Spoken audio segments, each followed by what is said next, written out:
तुलसी विवाह यदि हम करते हैं तो हमें तुलसी दान करना पड़ता है, और बहुत सारी बहनें तुलसी दान करने के डर से तुलसी विवाह संपन्न ही नहीं करती हैं।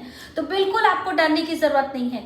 आप अपने घर में तुलसी विवाह संपन्न कराएं और आप बाद में अपने तुलसी का पूजा सालों साल कर सकते हैं। कोई जरूरी नहीं है कि तुलसी विवाह करने के बाद हम तुलसी दान ही करें, क्योंकि आपके घर में भगवान विष्णु या भगवान शालिग्राम उनका स्वरूप या फिर भगवान श्री कृष्ण के साथ में जब आप कर रहे हैं तो वो तो आपके घर में है ही, तो उनके साथ में तुलसी जी रहेंगी।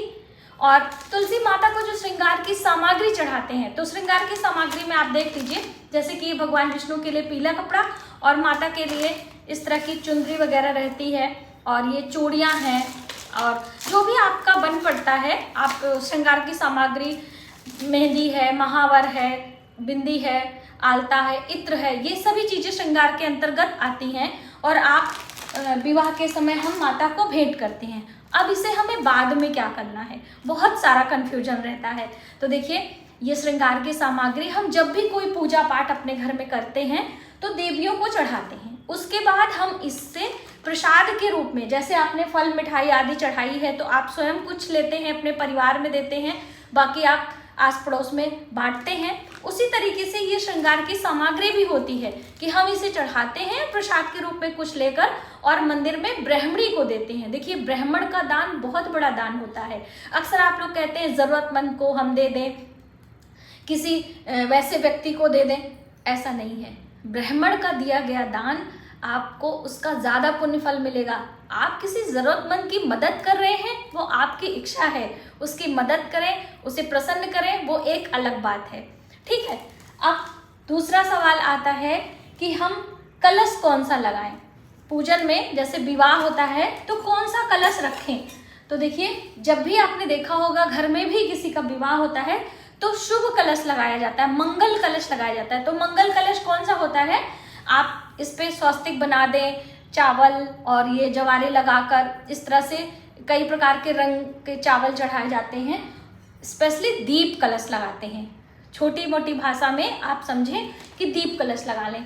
और जैसे कि पान के पत्ते या फिर अशोक के पत्ते या आम के पत्ते पंच पल्लव लगाते हैं। तो देखिए, अभी यहाँ पर मुझे तो हमेशा पान के पत्ते ही मिलते हैं, तो हम पान के पत्ते ही इसमें लगाते हैं। और यदि आप एकादशी के दिन कर रहे हैं, जैसे कि एकादशी से लेकर पूर्णिमा तक आप तुलसी विवाह रचा सकते हैं अपने घर में।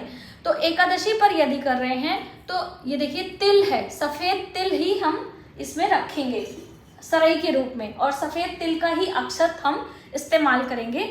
यदि आप द्वादशी पर, त्रयोदशी पर, पूर्णिमा पर कर रहे हैं तब आप चावल ले सकते हैं। चावल का अक्षत माता तुलसी को चढ़ाएंगे। कहते हैं कि भगवान विष्णु को चावल का अक्षत नहीं चढ़ाते हैं, वैसे चने की दाल का अक्षत चढ़ा देते हैं। तो इस तरह से इन बातों का हम ध्यान रखें। अब बात आती है कि हम कौन सा फल चढ़ाएं। तो फलों में देखिए, मैंने यहाँ पे रखा हुआ है, आपको थोड़ा सा कैमरा इधर करना पड़ेगा। बात आती है तो फलों में 5 प्रकार के फल आप ले सकते हैं, या एक ही फल 5 आप ले लें, और ये है बताशे। तो बताशे किसी भी देवी के पूजा में बहुत ही महत्वपूर्ण होते हैं, तो आप बताशे ले लें, उसके साथ में आप मिठाइयाँ ले लें, मिश्री ले लें, वो एक अलग बात है। तो 5 प्रकार के फल हमने ये कौन कौन से लिए हैं। कदली भगवान विष्णु को बहुत ही प्रिय है, ये श्रीफल है, माता लक्ष्मी को बहुत प्रिय है और इनका वास भी माना जाता है। और ये ककड़ी फल के अंतर्गत आता है। यहाँ पे ये मौसमी फल है, सिंगाड़े, और ये है आंवला। तो बस इस तरह से 5 फल आप ले लीजिए, या फिर एक ही कदली फल 5 की संख्या में इस तरह से आप ले सकते हैं। एक सवाल बहुत ज्यादा ये आता है कि क्या हम जब तुलसी का विवाह करें तो दिन में करें कि रात्रि में करें, कब करें तुलसी का विवाह। तो देखिए, आप दिन में कर सकते हैं, ऐसा नहीं है कि रात्रि में। आप अपने शास्त्रों को, पुराणों को पढ़िए, तो दिन में विवाह की बात कही गई है। ये रात्रि में विवाह तो अभी होने लगा है, पहले दिन में ही ब्याह होता था। ये जब मुगल साम्राज्य आया था, और इतिहास में ऐसा बताया गया है कि हम डर के कारण रात्रि में छुपकर विवाह रचाते थे। तो इसलिए आप तुलसी विवाह दिन में सुबह सवेरे करें, दोपहर में करें, संध्या के समय करें, रात्रि में करें, कभी भी आप दिन में रचा सकते हैं। आप कहते हैं कि जब हम तुलसी विवाह करते हैं तो कन्यादान जितना पुण्य फल प्राप्त होता है विवाह देखने से भी, और विवाह कराने से, और विवाह में चीजें दान करने से, है ना। तो अभी देखिए, जब हम व्रत रखते हैं तभी कन्यादान करते हैं ना, कोई चीज दान वान करना होता है तो स्नान के बाद दान करते हैं, उसके बाद कुछ भोजन करते हैं। तो ऐसा नियम है कि आप तुलसी विवाह रचा लें, उसके बाद फिर आप भोजन या कर सकते हैं। यदि आप शाम को कर रहे हैं, दिन भर की बात है, आप किसी अन्य तिथि पे कर रहे हैं, तो आप जब तक आपका तुलसी विवाह ना हो तब आप फलाहार की चीजें लेकर शाम को तुलसी विवाह कर लीजिए। तुलसी विवाह में खोइछा भी लोग भरते हैं। तो खोइछा आपके उसके ऊपर है कि आप माता तुलसी को सूप के अंदर, तो देखिए हमारे यहाँ ज़्यादातर सूप का इस्तेमाल होता है, तो सभी चावल, हल्दी और सुपारी, लौंग, इलायची, कुछ मिष्ठान, तो देखिए मिष्ठान में ज़्यादातर गुड़ ही लोग इस्तेमाल करते थे, अभी लोग पेड़ा, बर्फी, लड्डू आदि रखते हैं। तो वो आप इस सूप में रखकर और माता की गोदी में, चुंदरी में 5 बारी 7 बारी रखकर सिंदूर का तिलक करके और फिर थोड़ा सा अक्षत अपने घर में इस तरह से छिड़कते हैं। कहते हैं कि जब बेटियां विदा होती हैं तो इस तरह से घर में धन धान्य की कभी कमी नहीं रहती है, तो इस तरह से खोइछा भरा जाता है। तो अब जो खोइछा हम भरेंगे वो हम क्या करेंगे, ये भी आता है ना प्रश्न कि हम खोइछा कब भरें और इसको जो है बाद में हम क्या करें। तो आप विवाह संपन्न हो जाए उसके बाद हम खोइछा भरते हैं।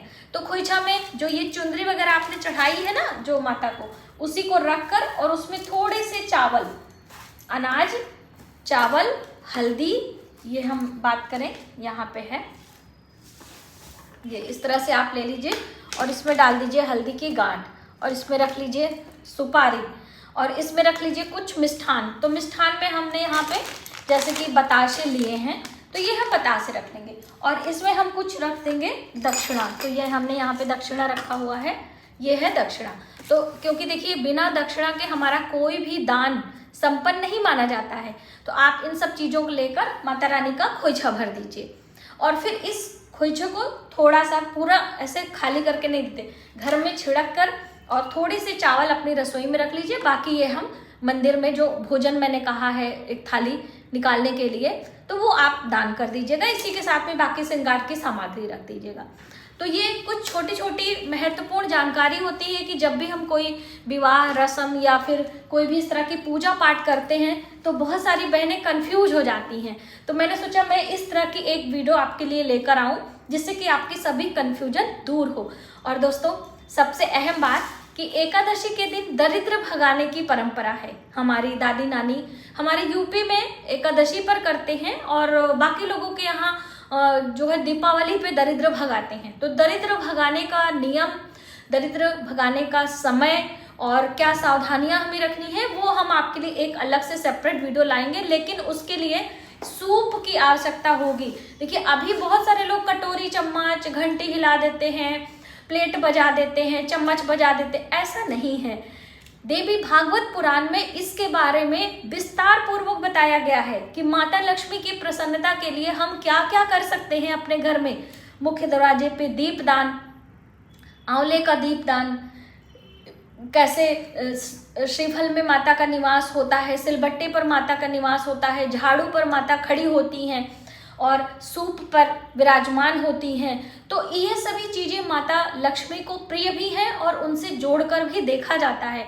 तो इसलिए एकादशी की सुबह ब्रह्म मुहूर्त में ये सूप और गन्ना, देखिए ये गन्ना माँ लक्ष्मी को बहुत प्रिय भी है। इसीलिए देखिए माता लक्ष्मी, आपने देखा होगा कि भगवान भोलेनाथ का अभिषेक सावन के महीने में धन धान्य की प्राप्ति के लिए, घर में सुख समृद्धि के लिए गन्ने के रस से बताया गया है। तो इसीलिए है कि गन्ना माँ लक्ष्मी से संबंध रखता है और माँ लक्ष्मी का प्रतीक भी माना जाता है। तो इसलिए गन्ने के ध्वनि, मतलब गन्ने से हम इस सूप पर ध्वनि करते हैं पीछे, और ये ध्वनि करने का शुभ समय होता है और एक प्रकार के उच्चारण बोले जाते हैं, मंत्र बोले जाते हैं। तब हमारे घर में सकारात्मक ऊर्जा का वास होता है और माता लक्ष्मी की कृपा बनती है। दोस्तों ये छोटे छोटे उपाय, छोटे छोटे नियम हमारे जो बड़े बुजुर्ग, हमारे ऋषि मुनियों ने हमें बनाए हैं, ये ऐसे ही नहीं बनाए हैं। इसका एक सही तरीका करने का यदि आप समझ जाएं तो इससे निश्चित ही समृद्धि आती है, इसमें कोई संदेह नहीं है। तो आप एकादशी पर कर रहे हैं, द्वादशी पर कर रहे हैं, पूर्णिमा पर कर रहे हैं ये माता तुलसी का विवाह रस्म, तो आप इन बातों का ध्यान रखें। देखिए दोस्तों, ये हमारे भाव हैं कि हम देवी देवताओं को क्या ही दे सकते हैं। ये सारी कुछ जो हमारे घर में है वो सब इन्हीं देवी देवताओं की ही कृपा है, और हम इन सब के सहारे, इन सब के बहाने कुछ देर तक इनके मंत्रों का जप और इनका पूजन अर्चन करते हैं तो हमें आत्मिक शांति तो मिलती ही है, समृद्धि भी आती है। और सबसे अहम बात, आरती किसकी करें? चलते चलते दोस्तों बहुत सारी बातें रहती हैं, दिमाग से निकल जाती हैं, तो आरती हम किसकी करें? तो देखिए, प्रमुख देवी देवता की आरती करनी चाहिए। अक्सर हम आपसे बताते हैं, आपका दिल करता है तो आप करें, लेकिन माता तुलसी की ही आरती आपको करनी है। नमो नमो तुलसी महारानी, नमो नमो हरि की पटरानी। हरि यानी हरिहर, सामने जो बैठे हैं भगवान विष्णु, हरि की पटरानी है, तो इसलिए माता तुलसी की ही आरती आपको करना है। तो मुझे उम्मीद है कि इस एक वीडियो से पूरा तुलसी विवाह आपको समझ में आया होगा, और आप इस तरह से तुलसी विवाह यदि करना चाहते हैं तो जरूर अपने घर में करें, बिल्कुल संदेह डर ना रखें, और अपने घर में तुलसी रख सकते हैं। अपने घर में माता तुलसी के साथ पूरे सालों साल पूजा उपासना करें। तो आज की वीडियो में बस इतना ही। यदि हमारी जानकारी आपको थोड़ी सी भी हेल्पफुल लगे तो प्लीज़ वीडियो को ज़्यादा से ज़्यादा लोगों में शेयर करें, आने वाले वीडियो के लिए सब्सक्राइब करें। मिलते हैं एक नई जानकारी के साथ नए वीडियो में, तब तक आप अपने परिवार का ख्याल रखें। जय माता दी।